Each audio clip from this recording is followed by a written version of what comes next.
Hello, everybody, and welcome to Curtis's Podcast Network and this AFC South show, number 142. It's going to be a reaction to the divisional round. Yes, we'll get into the Texans-Ravens game. First, let's get into some housekeeping stuff before we get into the other games. We're at 424 subscribers. Like to see that grow. Like to see that hit 500. Like to get 35 likes on this episode. We have not hit that all season. Be nice to hit that now.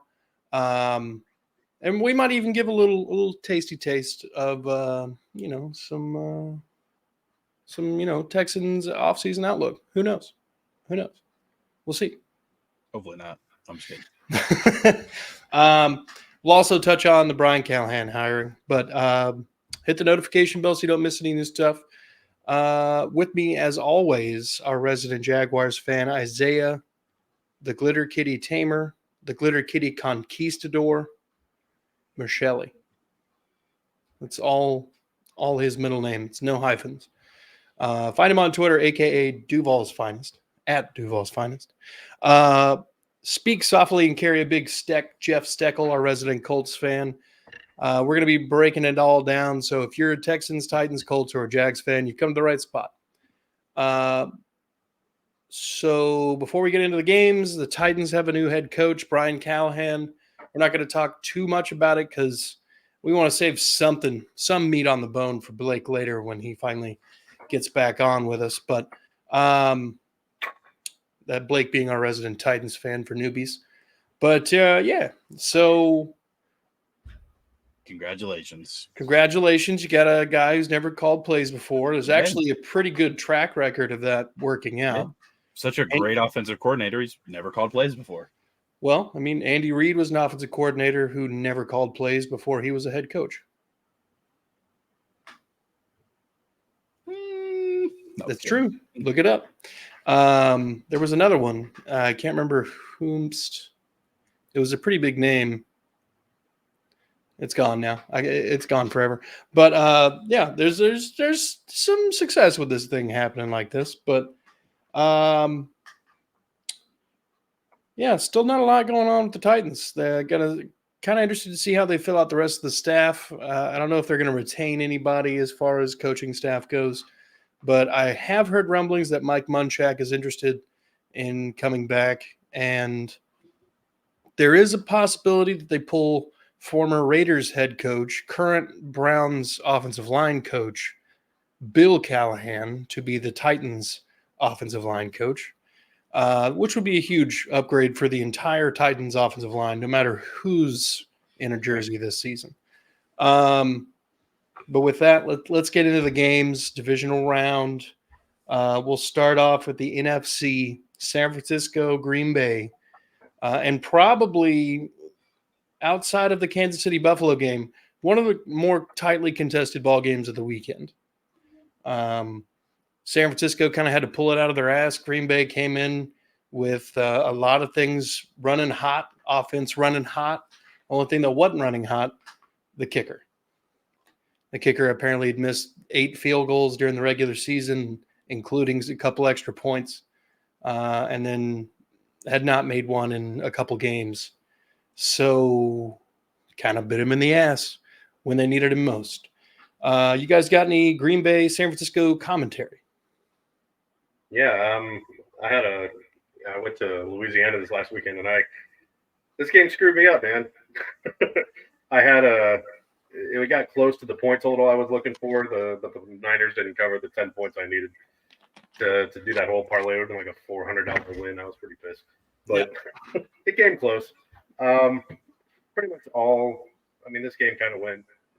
Like the end result was what I expected. I expected McCaffrey to have a big game, and he pretty much did.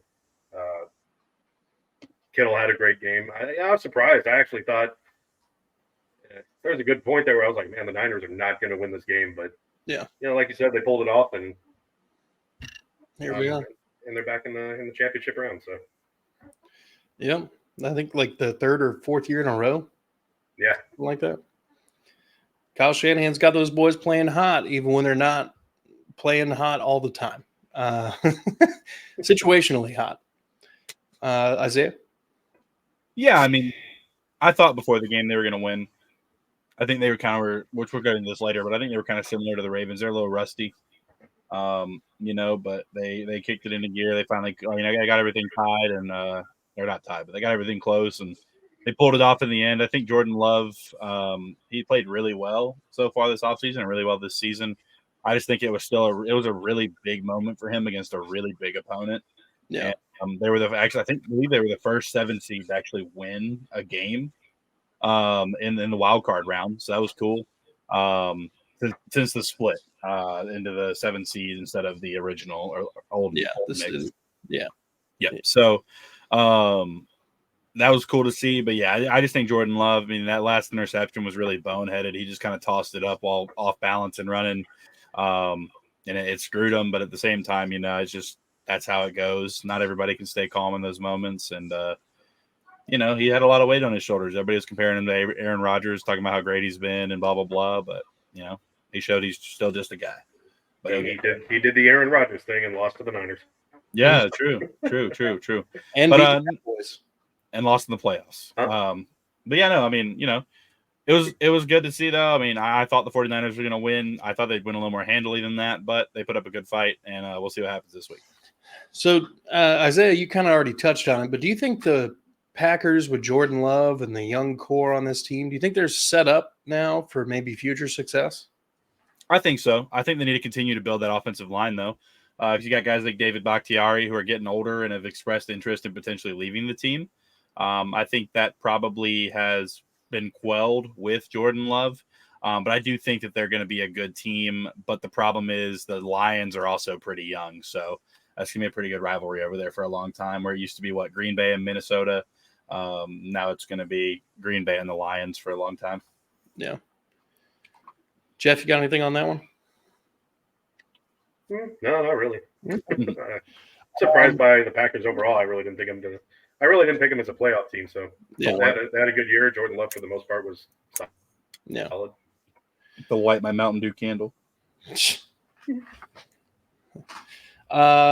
Next game, Tampa Bay, a 4 seed, traveling up to Detroit, where Detroit gets the win 31-23.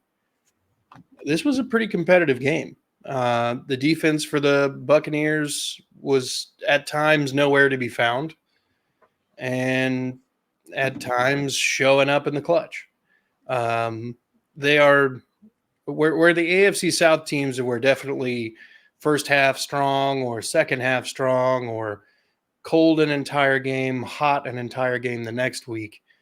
The Tampa Bay Buccaneers were hot and cold series to series.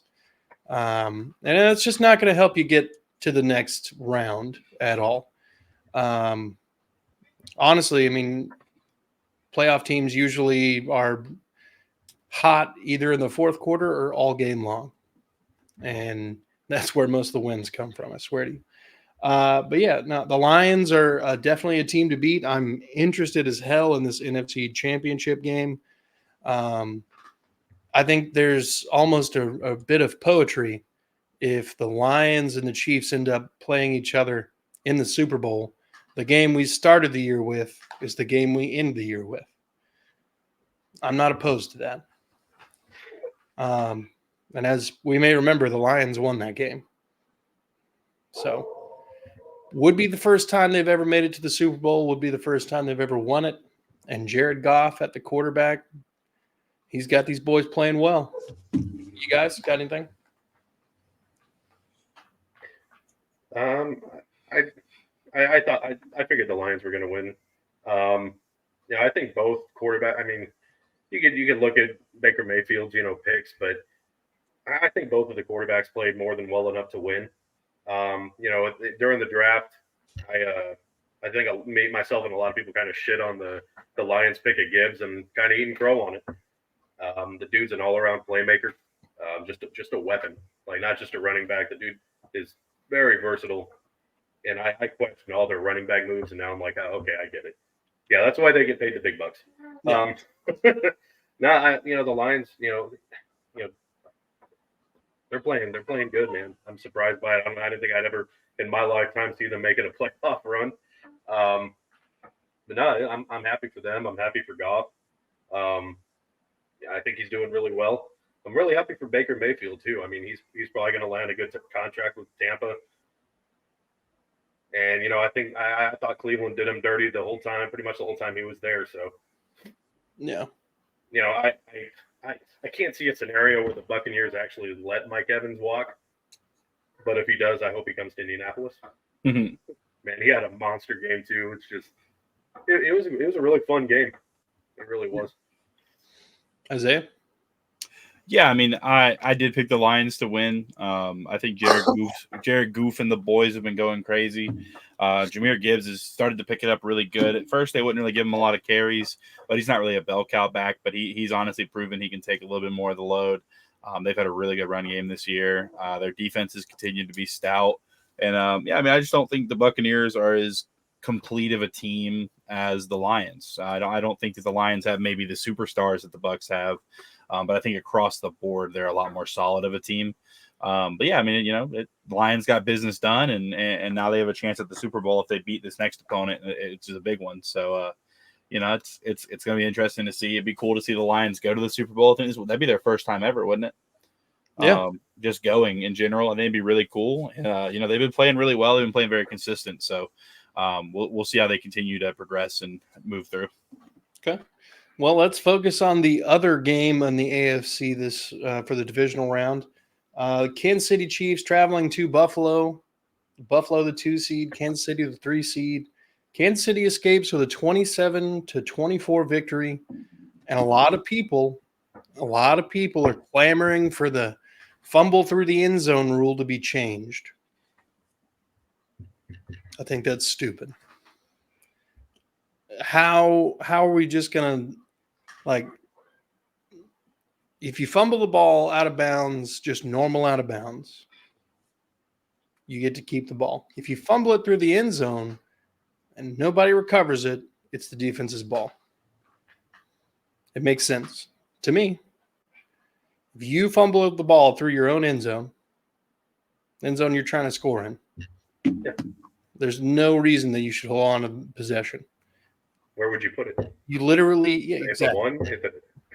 Right? Yeah. You literally just There's an easy way to avoid this. Don't fumble the fucking ball. Yeah. Run to the fucking football. Now, something that maybe could be done with it is instead of giving the opposing team who now has the ball at the 20 because of touchbacks, I'm not opposed to a 10 or a 5-yard line.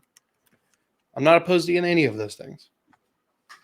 But you can't just make the entire game bend to offense.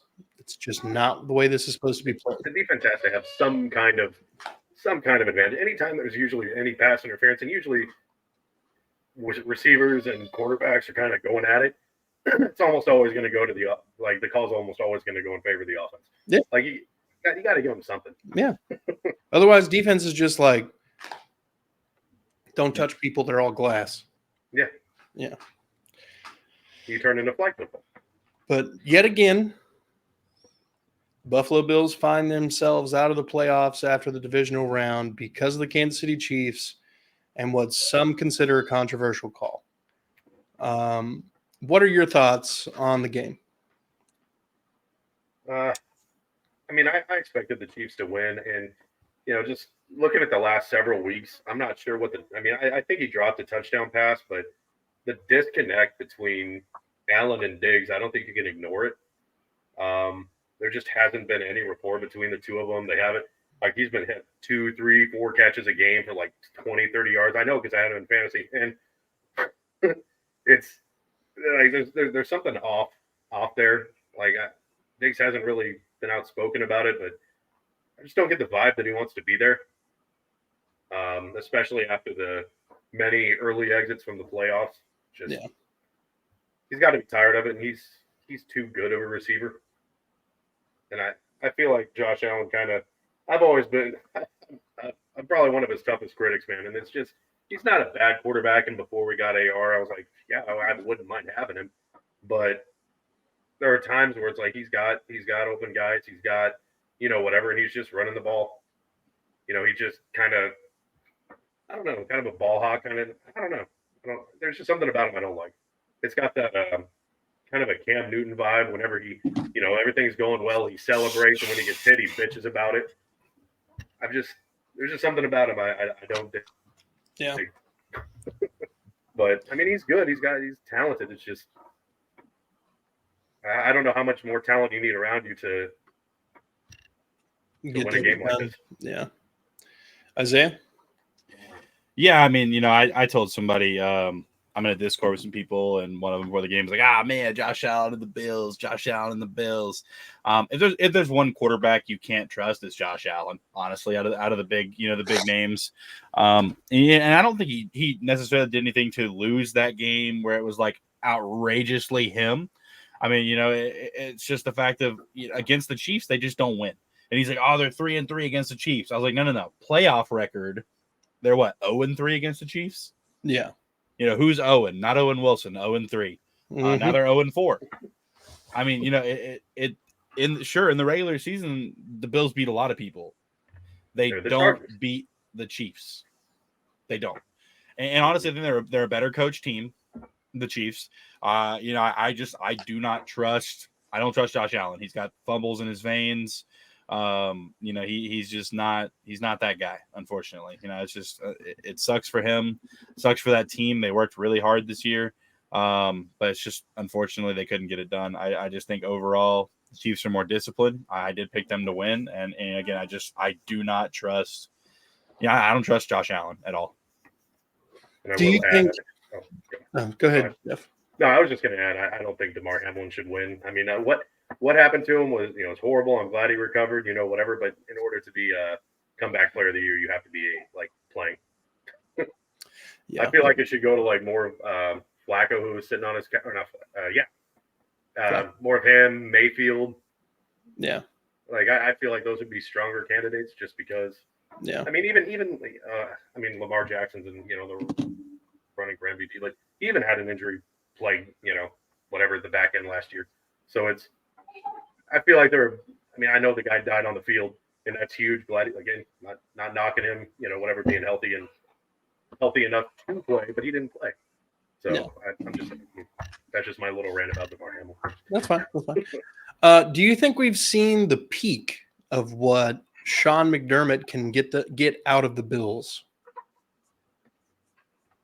Do you think another coach could get more out of them? I don't necessarily think that's the move. I don't know that their defense has let them down a lot lately.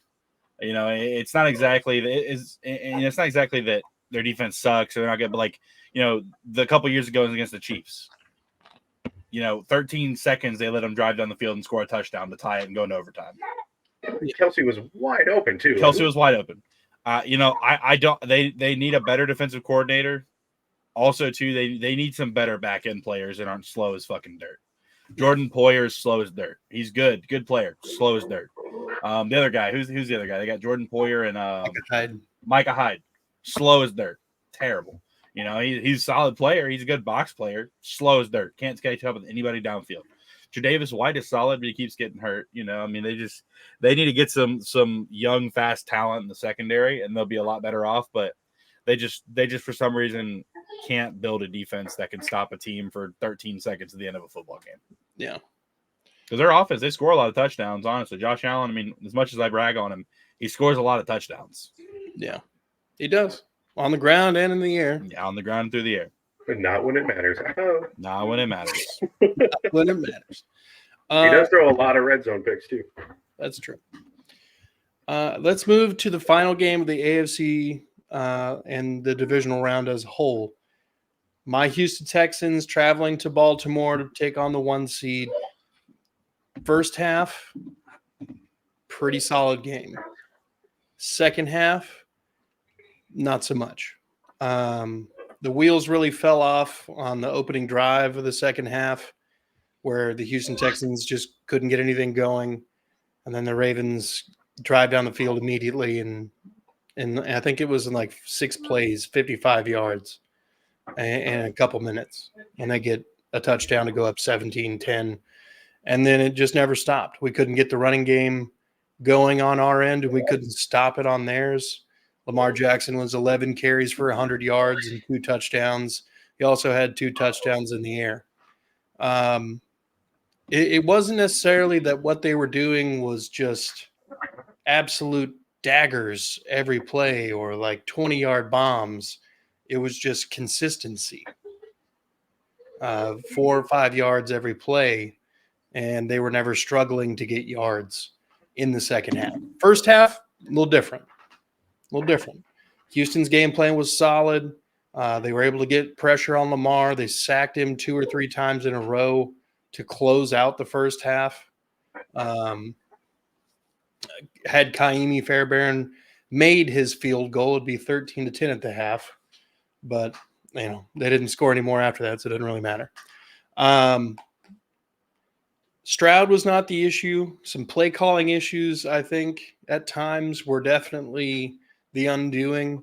I think that there was definitely the holes that exist on the roster were exacerbated and pointed out pretty quickly and with Running glaring, back especially. Yeah. And we still didn't get, I want to say, we're still rocking with the 3rd or 4th string guard, the 4th string center, and the, backup right tackle. And still, pretty clean game as far as the offensive line goes, unless you're looking at penalties, in which case Laramie Tunsil was a walking false start. I think he had like 3 false starts in that game. Wasn't he hit with like a holding and then a false start like back to back or some shit? Yeah, I mean, I feel like there's a really bad series there with him. Yeah, we shot ourselves in the foot any opportunity we got. There were several drives we'd taken it into about the 30-yard line in Ravens territory, and then a sack or a holding call or a false start, and next thing you know, we're behind the sticks, kind of playing a different kind of ball game, and that's not the way you're going to ever win a lot of games. You can say that we did, 2nd down and 20 against the Colts or whatever. But the magic eventually runs out, and you can't always rely that you're going to always get saved in those situations. I would say running back and wide receiver outside of Nico Collins were a huge issue. Nico Collins was occasionally able to get open. Dalton Schultz occasionally able to get open, dropped a huge pass, which would have got us about 20 yards and really would have helped the offense continue with some momentum and rhythm early in the game. But second half, man, hats off to the Ravens defense for playing lights out. Hats off to the Ravens coaching staff for the adjustments they made. It's one hell of a season for a very young team in the Texans. We were not supposed to be here, and yet we still managed to win a playoff game in our own house. And then, we're playing the 1 seed and get, pretty well mollywopped in the second half.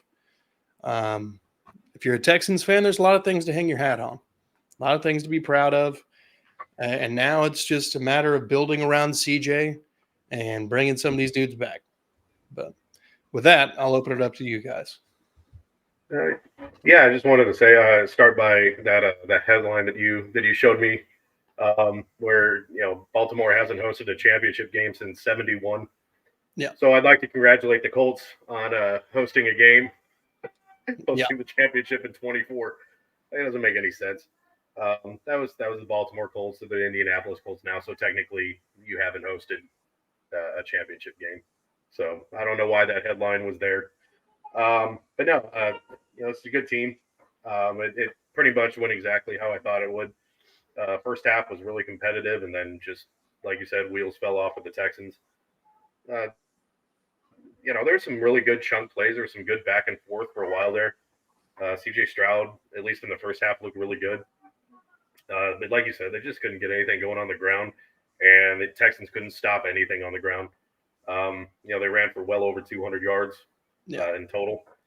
Lamar Jackson was I mean, he didn't have big passing yardage totals, but he was pretty accurate with what he was doing. Yeah. I'm honestly surprised I didn't use Beckham a little bit more. I think he only had a catch. Didn't really need to. They were running the ball really well. Yeah. I'm actually really surprised. I'm seeing here that they didn't get any sacks off on Stroud. So the line did better than I thought they were going to for the Texans. So there's a positive there. And again, no interceptions for Stroud. So there's a lot of positives in this game. It was just like you said, there's quite a few holes still on the roster, and the Ravens kind of exploited it. So. Yeah. I kind of just assumed he got sacked. I remember him running a lot from a lot of Ravens guys. Yeah. So might be on that one, but yeah. No. I'm not. I was just looking at the stats right now, so I was like, man, they didn't get any sacks. It seemed like he was. Yeah, he was running around a lot today. On the run. Yeah, they didn't. I guess he did enough where they weren't able to register any. So. Yeah. But yeah, I think their offense. I really think in the offseason, like you said, they need to do a lot of focusing on that offensive line. They got to protect Stroud better. And yeah, get him some weapons. Get him some offensive weapons, man. Well, I think part of that will be pretty well solved when some of these dudes come back from injury. I think we're still to be determined on Kenyon Green.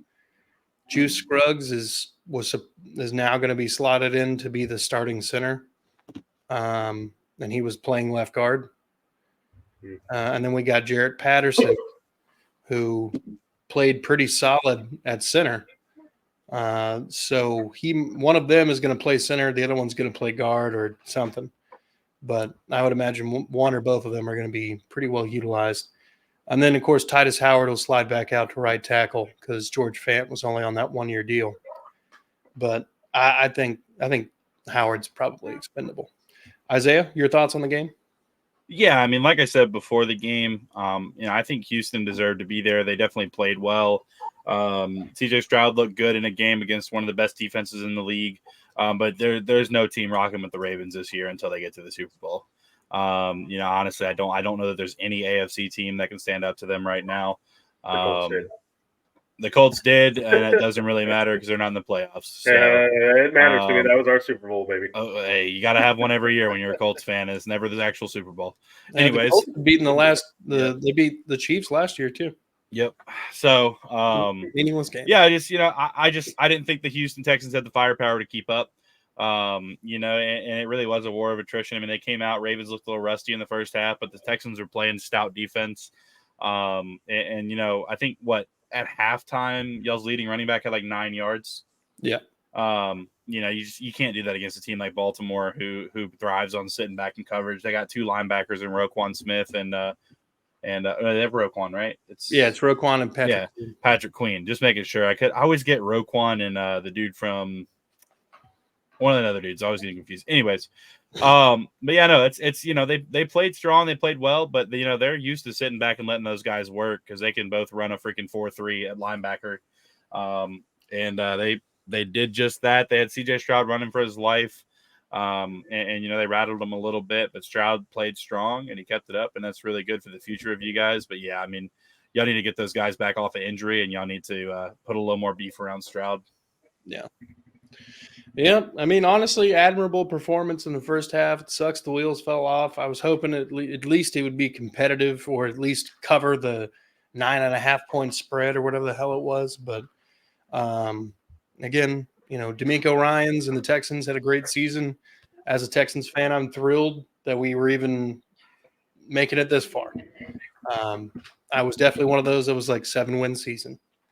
And that being a vast improvement. So this is huge. A lot of stuff to build on in the off season.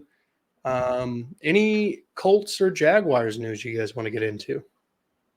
Yeah, I saw that the Colts. There's one that was there's 2 moves that have been kind of a head scratcher.